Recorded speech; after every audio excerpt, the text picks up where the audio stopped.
Supreme Decisions here today, and I want to talk to you about warrants. And today I'm actually going to talk about search warrants and what must be included and why it must be included, and the ramifications of those that don't have this inclusion. Now, you've heard me speak about things that you need to gather for evidence whenever you are setting up for trial. One of those things that are needed for that inclusion is the warrant application. The warrant application will stipulate, as part of their presentation to the judge, of their probable cause. Now, in order to get a warrant, you need probable cause.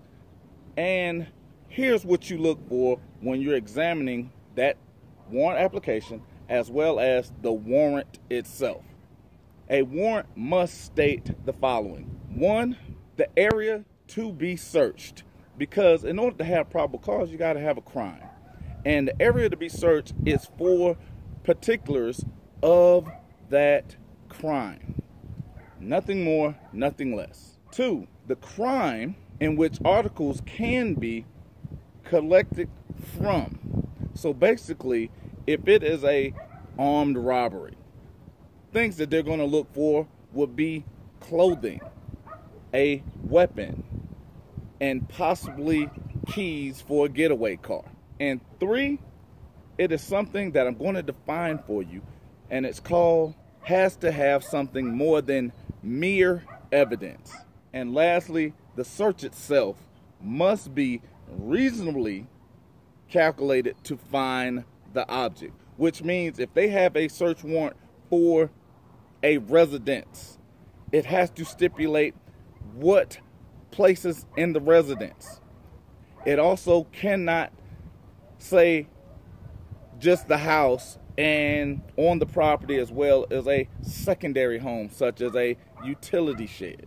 Why? Because it has to be a reason for them to be looking in that utility shed, and it has to be done in the warrant, and it has to be stipulated. If it's not anything found outside the scope of that warrant, it's called mere evidence, or evidence that is subject to suppression. And the way you suppress the evidence is through a map hearing. We will get into that later. But now we're going to talk about mere evidence. Warden v. Hayden, 387 U.S.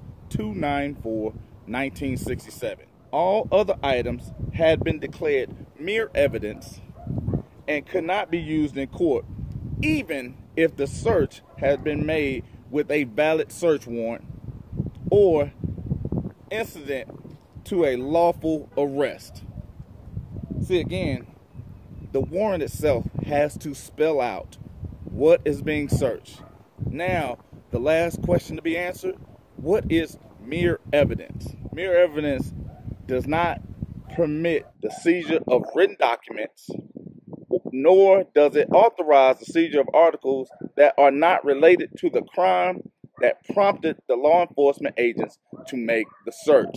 So again, everything that's done has to be within the guidelines of that search warrant, which is why you have the right to be free from illegal search and seizures. More is coming. Map hearing is going to be on the way, so be on the lookout. Keep donating. Supreme Decision. Until next time. Do not try and bend the spoon. That's impossible. Instead, only try to realize the truth. What truth? There is no spoon. There is no spoon? Then you'll see that it is not the spoon that bends, it is only yourself.